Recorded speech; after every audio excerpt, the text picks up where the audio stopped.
Welcome to my ice shader tutorial from SushiShop.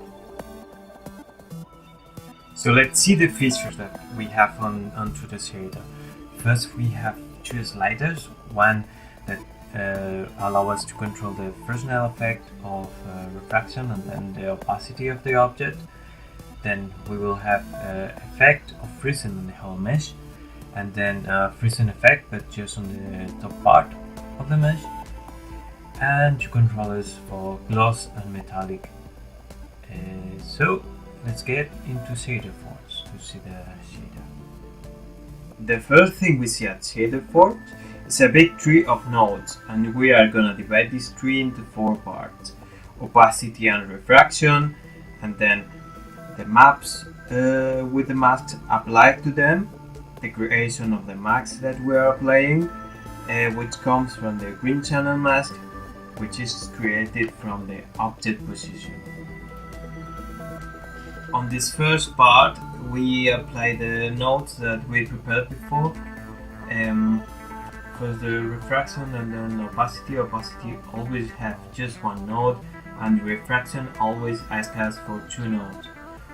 And because after compiling we won't see the result on the shader for display, we are gonna cut these nodes and then attach them to a mission that is showing us directly what is showing, and then see them directly on the viewer of Unity.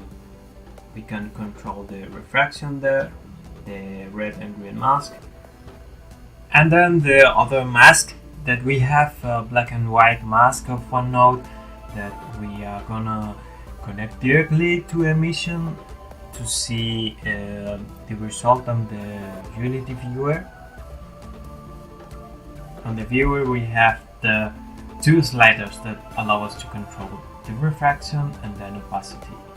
When it is not transparent we don't have refraction, but when it is transparent we can control refraction and the Fresnel effect that we apply. And in this case we are going to see the result directly applied to opacity and refraction. Here we see on the viewer that we have a transparent object, and when we change the slider to have more or less refraction, we will see the deformations of the object behind it.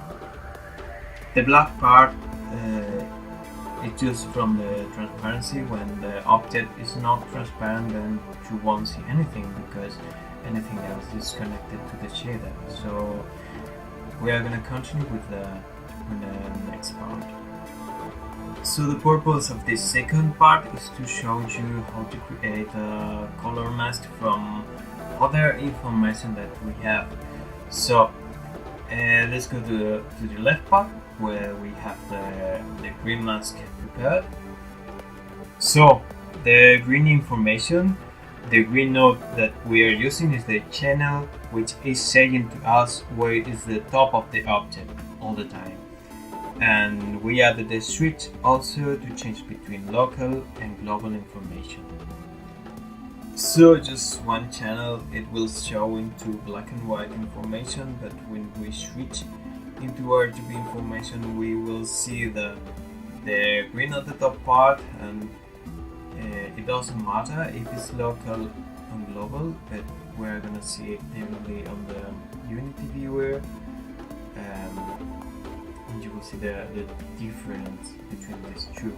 When we have global, the green part is always on the top, and when we switch to local, the green part is moving with the object as well.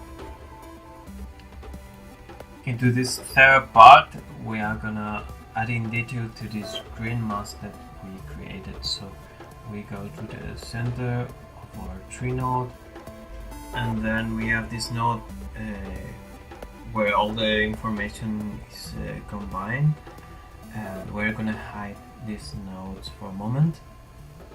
So I commented some of the nodes saying the main thing that I was trying to do, but when we connect this, the most important thing is to show how we control the effect of the green mask applied to the whole shader. So we have a controller to make it more or less. This will be connected to normal map information that will combine to make a great ice shader. So at this mask I was trying to add some more information from other normal map, and from this normal map I'm just taking the green information and I try to make it in a way that you can control like a normal map for the whole mesh, and then this other part that is just controlling the top part of it. So it could be like snow, or snow would be easy added. You can see the both effects combined into a normal map here, and in my particular shader you could control a freezing effect from a global normal map, and then just a local from just the top that we are gonna see the effect right now.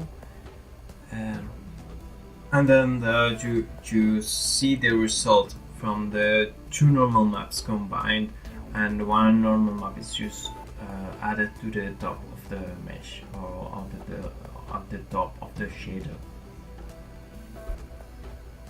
So now let's apply this mask to all the other channels that we have, all the channels or all the other maps that we prepare for this particular shader.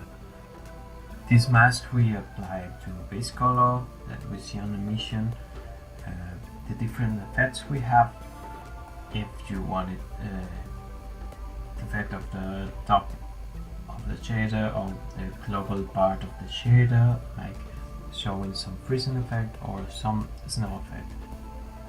We're gonna leave the diffuse channel just like this, and then check the other channels, metallic and gloss, and check them on the emission channel directly. And as you can see, the only thing that we made was a lerp node that is applying the mask between two nodes or two values as we want. Just this mask that goes to the T node of each lerp, and then we can apply this lerp to each channel, to the final shader. So the only thing that lerp does is to combine two values, but just in the way that the mask that we prepared is a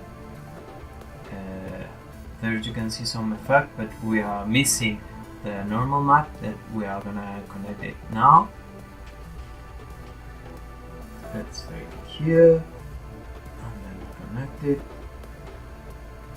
And the only thing that is missing now is just the opacity and refraction that we prepared at the beginning of this tutorial. We hit compile again, and then we can see, voila, you have the shader finished, and then all the features that I showed you at the beginning, they are all there. There you have the opacity, the refraction, and then the other controls, the freezing effect, the snow effect. Then we can control metallic and glossiness.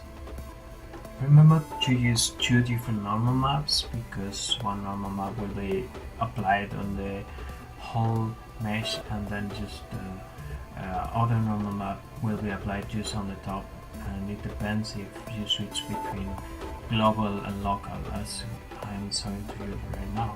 So I hope you enjoyed this tutorial, and I wish you happy shaderforging.